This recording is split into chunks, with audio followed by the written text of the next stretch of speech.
পাকিস্তানের সাবেক প্রধানমন্ত্রী ইমরান খান ও তার স্ত্রী বুশরা বিবির আইনি সমস্যা যেন কিছুতেই পিছু ছাড়ছে না।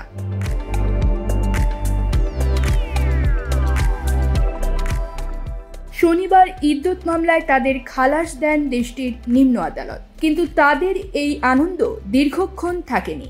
আদালত রায় দেওয়ার কয়েক ঘন্টার মধ্যেই তোষাখানা উপহার সংক্রান্ত নতুন একটি মামলায় জাতীয় অ্যাকাউন্টেবিলিটি ব্যুরোর নির্দেশে এই দম্পতিকে ফের গ্রেফতার দেখানো হয়েছে।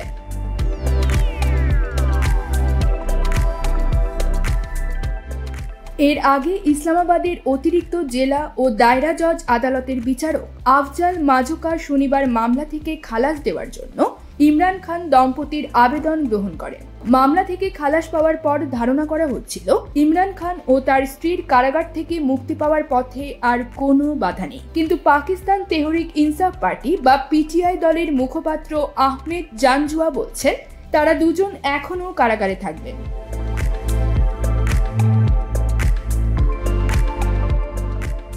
জানজুয়া এক বিবৃতিতে বলেন, পূর্ব লাহোরের আরেকটি আদালত 2023 সালের মে মাসে দাঙ্গা উস্কে দেওয়ার অভিযোগে ইমরান খানের বিরুদ্ধে 3টি মামলায় তাকে গ্রেফতারের অনুমোদন দিয়েছে।